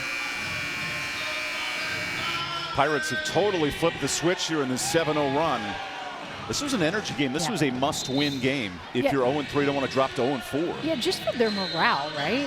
Their own, just their will to win, just to reward some of their effort. They've been working hard, especially coming off of a midweek bye. They've been practicing a lot, and you know, when you don't have school, all you're doing is just basketball. It is just film, workouts, individuals. So, you know, they have worked so hard to get this first conference win. Classes start on Monday. They want a gift before the semester. They're trying to earn an off day tomorrow. Let's be real. Tulane began classes Wednesday, so we kick into high gear here early January. 5-point game.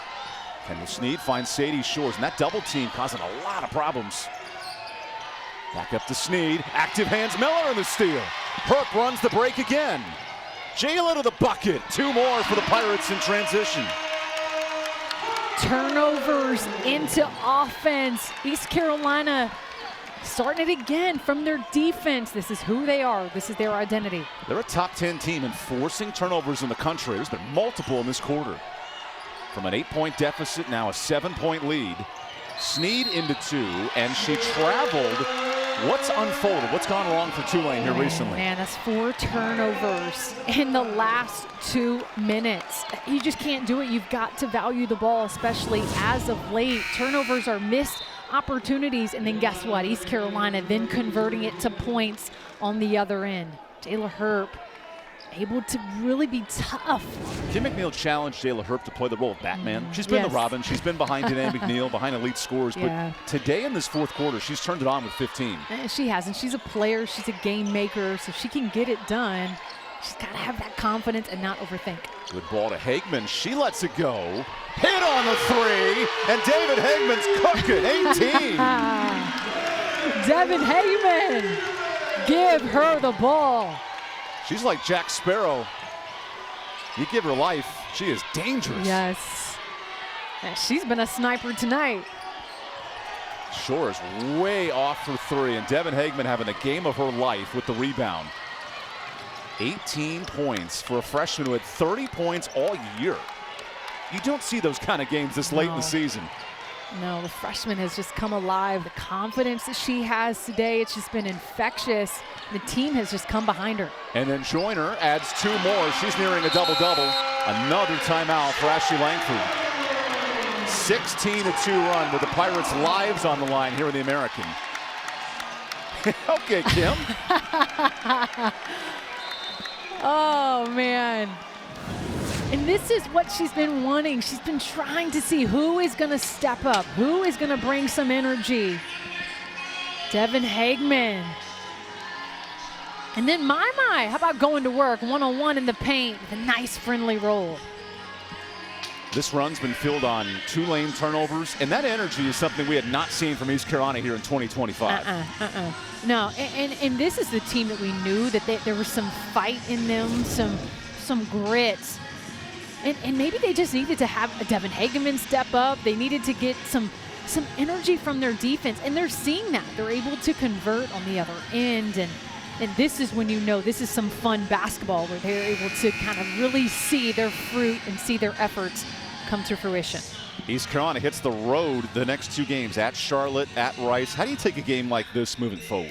It's got to be monumental. You've got to be able to say, hey, when we were able to get stops defensively and then able to turn it into offense, hey, guess what? Different people stepped up. Devin Hagman was able to come in. So it can be anyone, especially that people are going to be double and triple teaming Mama Joyner. But guess what? She's been able to contribute in different ways. Offensive board, she's been able to score from free throw line as well. So it's going to be a team effort for this team to be successful. Tulane was up 5 early in this fourth quarter. It has completely flipped in the last 4 minutes, led by ECU's defense. Plus 17 in the quarter as Pittman goes underneath. A tip from Miller. Even the activity level is something different. ECU did not look the same last Saturday against FAU. No, not at all. It was definitely a quiet second half for them last weekend. Able to put 4 quarters together. That's what it's going to take to win. Here's Race Pittman in the lane. That was affected. Shore's back up, no. Foul on the Pirates, boxing out. Only the second foul for ECU. Now this possession is a must-need bucket if you're Tulane. Oh, no doubt. And I think for them, so many turnovers as of late. They're going to look at the last 5 minutes of film and just see how they have lost possession after possession. There's another turnover. Miller scoops it up. Did Kaya step out of bounds? Oh no, a carry.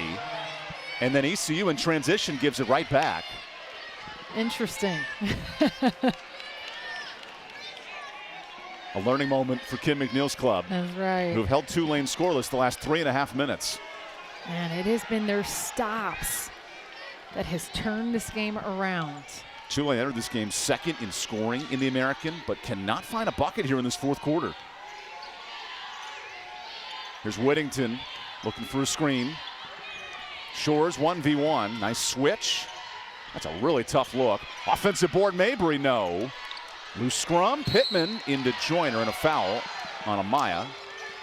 That is her 4th.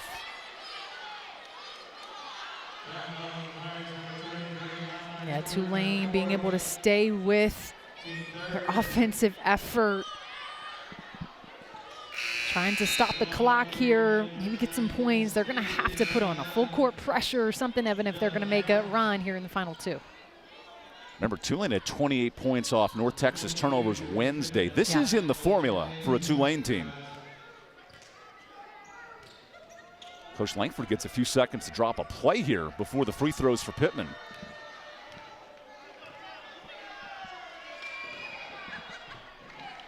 And because of the big lead for Tulane early, ECU only has one timeout left if press becomes a factor.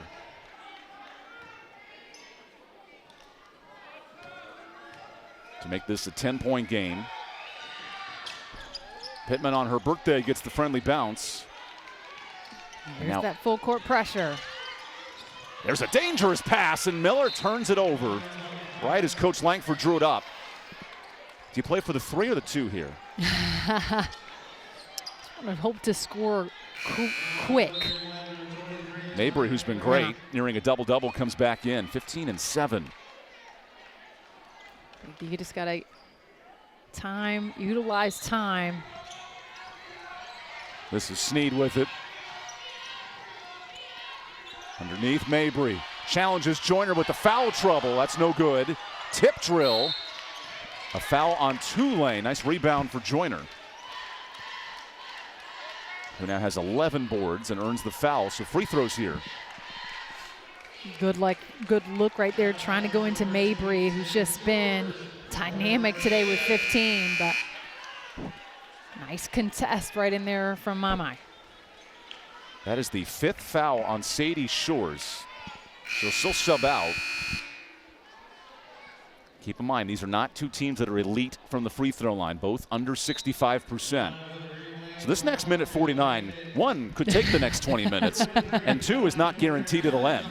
Not guaranteed. Joyner to the line, 3 points shy of the double-double. 2 points shy.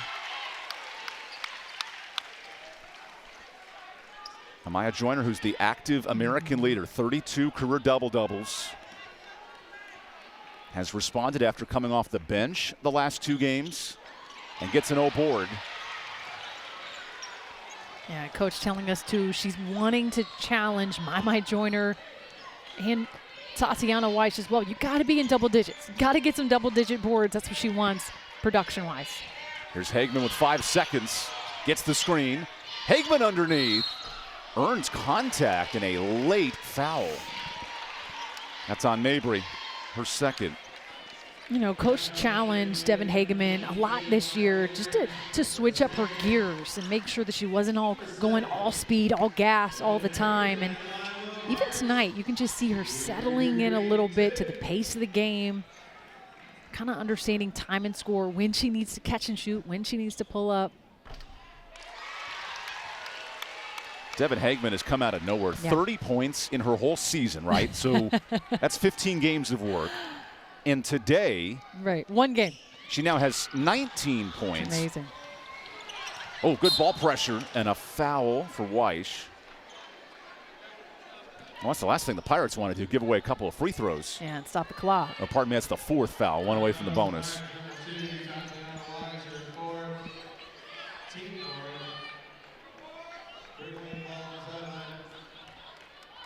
Officials confirming the shot clock here, 28 seconds. Big story for Tulane. Then he buckets late. Hampton comes in, gets it to Pittman.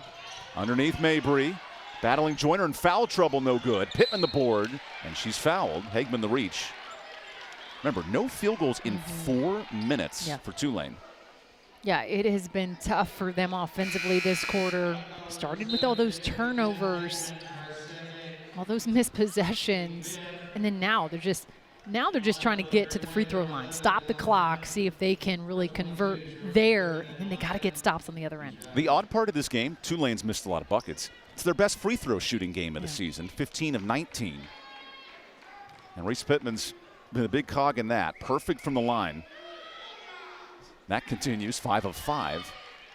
Tulane will hit the road for Wichita State and then be home for the next 4 games. This is a big stretch for Tulane, including a matchup with league favorite USF next weekend. Yeah, it's always tough to be on the road, win on the road, but then nice to come home, kind of settle in, take advantage of some of that home court. Back to a 10-point game. Kim McNeil did not like her team's turnover woes entering the week. 25 turnovers a game. Today they have just 15. Great job right there, breaking that full court pressure. Devin Hageman really slowing them down. A little more pressure here from freshman guard Kendall Sneed. Hageman's handled it well off the switch. Hageman gets underneath, and there's a steal. Here's Hampton with some time. Tulane's got to go. Keenan, great ball. Hannah underneath. Woo! 8-point game. Hold on. Some good basketball right there. Hannah running the floor. Now the double team and a foul on Hampton, so it's a free throw game here. I love that transition look from Keenan. It was amazing. Talk about threading the needle pass and Hannah running the floor. This was just beautiful basketball right here. You talk about running your lane. See Dylan Hannah right there, just running rim to rim. That's what you got to do. That's her assignment. What important free throws for Devin Hageman.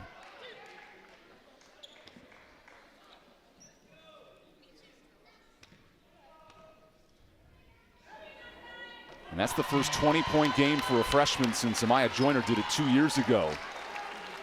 Breakout effort here for Hageman. She has just stepped up to the call when they needed a point guard. She's been great off the bench. Now has a starting role.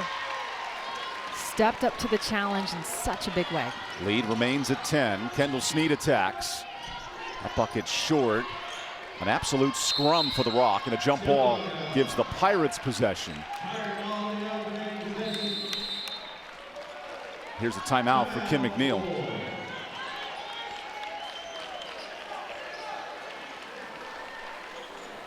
So ECU on its way to a first win here in the American. And it's an interesting stretch for the Pirates coming up. On paper, they have some winnable games. Meanwhile, for Tulane, we noted the USF matchup, most likely dropping to 3-2 now. How do you value the next 2 games leading into a heavy-hitting stretch? Gosh, I think for them, if you're going to look back at this game, you really got to clean up. Like, hey, what happened? What are some droughts that they experienced here? And they really got to put 4 quarters together. I think that's something that they're going to have to mature in, especially as they play that Wichita State, Memphis, and especially going into that South Florida game. South Florida and Temple both at 4-1. The schedule's basically flipped for these clubs. Rice, the reigning champs. Now, if you're Kim McNeil, you see 2 winnable opportunities before Temple and USF. Yeah, and I think for them, they have just got to clean some stuff up as well and really find consistency. I think when you look at game to game, they've got to be able to bring some offensive efficiency, be consistent so they can build some momentum moving into late January. ECU 6-1 in this building, and they were flat out. Kim McNeil said we were embarrassed by the performance last Saturday, a home loss to FAU. This fourth quarter has changed everything. 25 in the final quarter for the Pirates. And they put up some big numbers in the first and the fourth, and that's what it takes to be able to pull out a big win. Tatiana Weiss catches the ball into some traffic, and a reach-in foul. So free throws here. Now, if you're going to foul any player on the court, this might be the one to do it. Weiss at just 70%.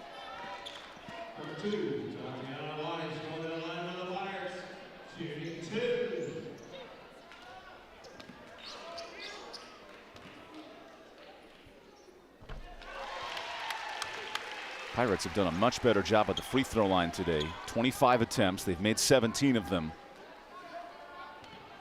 And remember, only scored 48 points last Saturday, so a big difference. Yeah. Mabry will come back in for Tulane. Best start for the Green Wave since 2019, and that club only went 8-8, so hoping to finish better than the previous hot start. Here's a jump ball. Possession will stay here. Yeah, Tulane just unable to take care of the ball here in the fourth quarter. That's really been the difference. Honestly, had the momentum coming into this fourth quarter, but just flipped the script. I want to know who's texting Kim McNeil with 30 seconds left in the game. Those Apple Watches always give you a little glimpse into life beyond basketball. Probably her daughter. I did see Gabby earlier today. Hey, Mom, ready to go home. It's past Mom. 2 o'clock. We got more coverage on ESPN Plus coming up. Yep. More free throws for Tulane inside of 30 seconds left.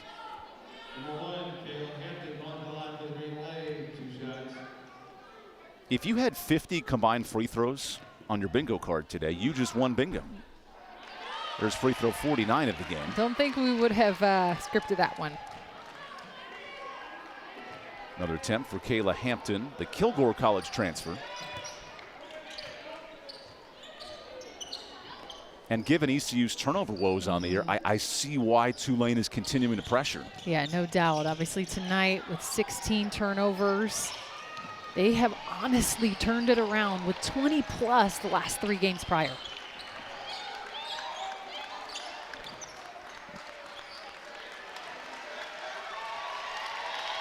A huge one for East Carolina this afternoon. Led by the unsung hero, Devin Hagman, a career-high 21. She dribbles out the final seconds of a first East Carolina win in conference.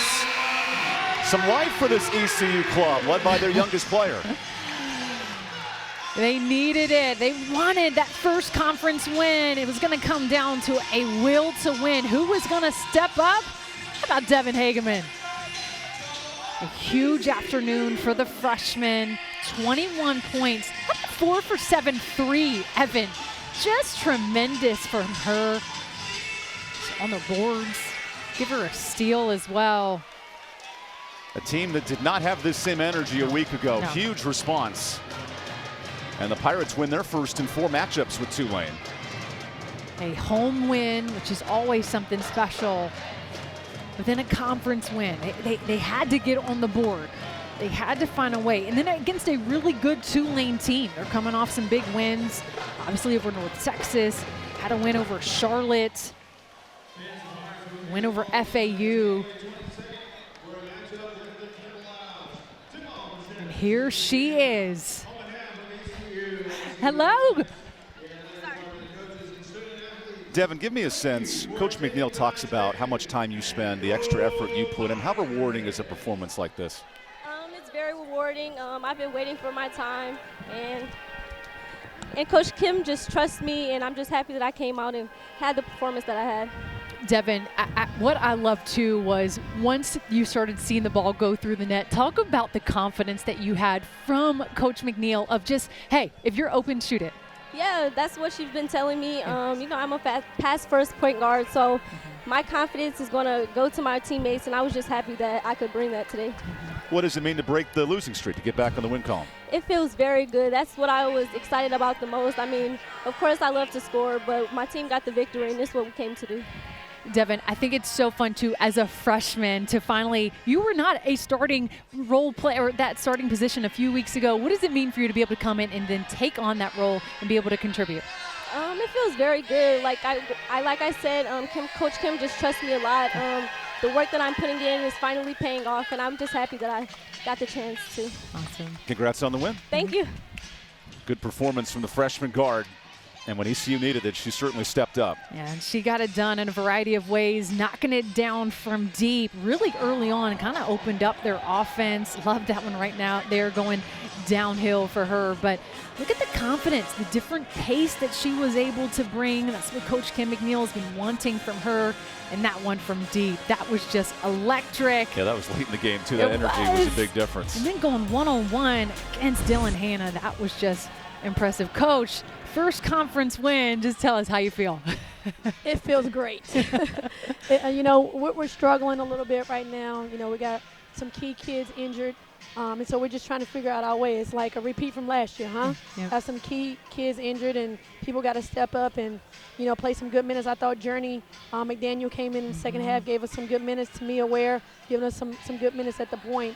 But what about Devin? Wow. Pooter, Yes. That kid is a workhorse. She lives in the gym. I've told you guys before. And she came to my office the other day, and we had an unbelievable conversation. She took full ownership to what she feel her expectations she hadn't been playing up to. But, we needed this total team effort. Really great job on the boards. I thought a couple of defensive rebounds we should have got. But, listen, we won the game, and winning isn't easy. Yes. You had a good start in the game, and then Tulane comes back. What do you think in that fourth quarter, even just from an energy standpoint, shifted late in that game? Yeah, I don't know. The will to win. My pregame talk before the game, I wrote up on the board, what is your why? because I think we've lost that. Yeah. You know, so we took a moment of silence and just really thought about what is our why? Why are we doing what we're doing? And we got to get back to that. Whatever that is, everybody's different, and through your career, it's going to change. You know what your why is, but you know, I think we got back to that, and hopefully this win will get us back on track. Yeah, that fourth quarter is something that you can come back to. They turned everything around. How can they build on that fourth quarter? You know, just understanding, you know, and I'll be honest with you, I didn't think this would be a game that we could run a lot of 12. I told you guys. But we came back to who we are, you know, and I got to do that. I got to stay true to who we are. And in 12, our matchup is what won that game for us. Yes, it did. Congrats on the win, Coach. Thank you, guys. Great job. Kim McNeil, Happy Campers, her club led in total balance. Everybody scored for the Pirates today. Plenty of basketball continues. The men's side back in action on Tuesday. Thanks for joining us here in Greenville. A little cold outside, but the offense heating up for the Pirates late. Their first conference win. Tulane drops to 3-2. For Brittany Hoyt and our talented crew, I'm EvanBudrovich. For Mike Miles and Kyles Gaskins and plenty others back in the studio. We'll see you next time. This is a presentation of ESPN.